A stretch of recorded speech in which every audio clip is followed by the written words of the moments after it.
Hello and welcome back to Kim's Cozy Corner. I'm Kim and today I want to share with you my indoor growing space. I got a lot of comments saying, hey, where did you get that and what's the name of that and, what different tools do you use in your indoor growing space? So today I figured it was easier for me to just show you in one video all the different things that I have in my indoor growing setup. So let's first start with the tent itself. The tent is actually a 5x5. In another video I said 8x8. That's completely wrong. It's a 5x5. It's a Vivosun grow tent. Here's a picture of where I purchased it from on Amazon. But the inside of the growing space is actually tall enough for me to stand inside. It's 5 feet wide. It's 5 feet long. It has a door, or I guess you'll say zip open door on two sides, two adjacent sides. So depending on how you want to set it up, you should always have two sides that you can enter the tent if need be. When you zip the doors closed, it contains all of the lights. I actually love the tent.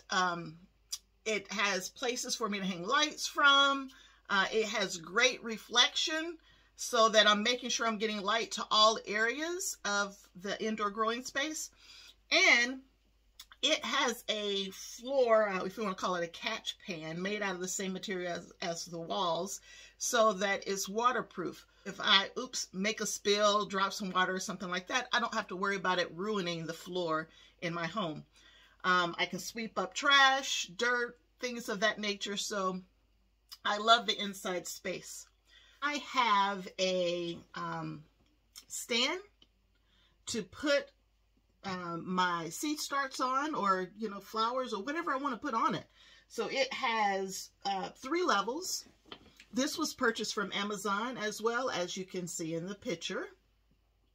I think it's an actual Amazon product itself, but I wanted to make sure I included that in the picture for you.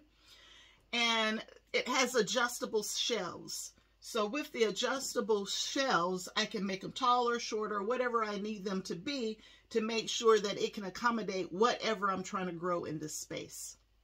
I only have one of these shelves within the tent because, again, it's only 5x5. I believe this is a 4-foot shelving unit. And it leaves me an extra foot on the front or the back because I want to save room for other pots and GreenStalks and other things. So I don't want to completely take up the space, but I needed the vertical height in order to get all of my seed starts going and have room for them to up pot and things of that nature. On every level of the shelving, I have shop lights. So let's talk holistically about shop lights. I actually have one connected to the top of the grow tent, and that one that's connected to the top is to provide light to the top shelf. And each shelf unit in between has one hanging from it as well that can be adjusted up or down depending on the height of my seed starts. I've picked them up from many different places. If you've heard of Rural King, I got some from Rural King. I've gotten some from Walmart, Tractor Supply.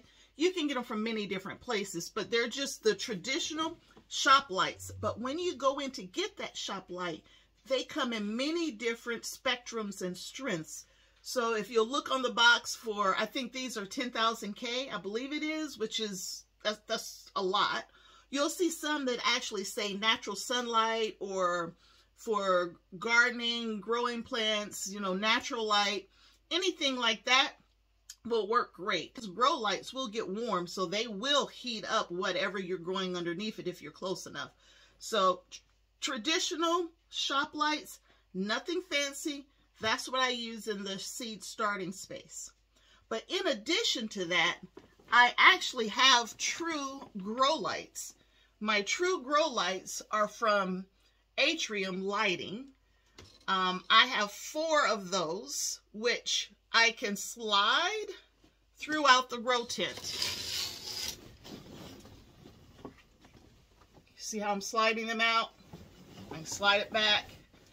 I can raise them up or down and make sure that I'm getting them onto whatever it is I'm trying to grow.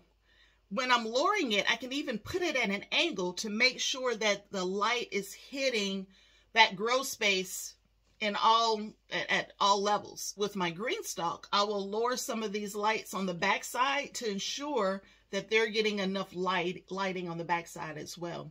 These grow lights, and I have 4, and honestly 4 is more than enough for this space, but I have 4 in this tent, and it provides the same spectrum that you would see in sunlight. You know, flowers, they'll bloom in here. You know, if you want leafy greens, they'll grow in here. So it has the full spectrum. Some people have just like the red or the blue and all of those kind of things. I did some research. I guess it works, but for me, I wanted the full spectrum, and they adjust up and down. So I can intensify the light or I can lower the light depending on what I need.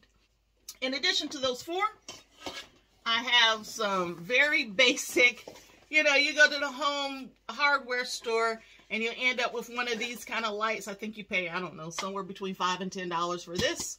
And it's a very simple light. And actually, I started with this before I got grow lights. But what I did was ensure that I had a grow bulb inside this setup. And these come in many different prices as well. Just to be honest with you, the price is all over the board. The spectrum is very large. But I made sure I have that in this space here, and then I can actually drop this down on an individual pot if need be. So you want to make sure the things that you have been growing down like on the floor level, it needs to have enough lighting as well. So I have 2 of these that I can set up and lower them directly over a particular pot or plant if need be. And I usually do that because I will start some potatoes indoors early. So by the time I put them outside, you know, I got potatoes ready to harvest. The only other item that I use in my grow space is my heat mat. Depending on what seeds you're starting, you may need a heating mat. And I use the seed heating mat for all of my peppers to give them a kickstart so it doesn't take so long for them to germinate, and to once they germinate, I don't really use it. It's just really until the germination starts. And I only have 1, which means I can only have 1 seed flat on it, you know, at a time to, you know, make sure that I'm timing everything appropriately. But I only have 1. This one that I have comes with an adjustable feature on it where I can determine what temperature I want the seed mat to be, because some things don't like too much heat and some things want more heat. So depending on what I'm growing will determine what I set this on. Everything else in the tent is on a timer.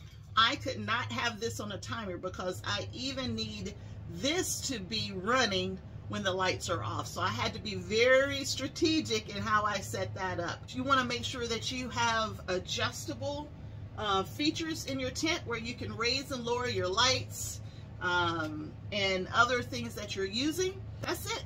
That's my indoor growing space. If you have any questions, please just hit me up in the comments. I hope I didn't miss anything for those of you that are interested in an indoor growing space. I hope you found this video informative, helpful, and with the right content to help you make your decision on starting an indoor growing space or adding to an indoor growing space that you may have. You don't have to have a tent. All you really need is a sunny windowsill and you can start seeds. But if you're trying to do, you know, vegetables where you can actually harvest in your home, get you an indoor grow tent and you can have lettuce and tomatoes and peppers and even tomatoes. So that's it for my indoor growing space. I hope you enjoyed it. Thanks for stopping by. If you liked it, please give me a thumbs up and subscribe. I'll see you in the next video. Have a great and safe day.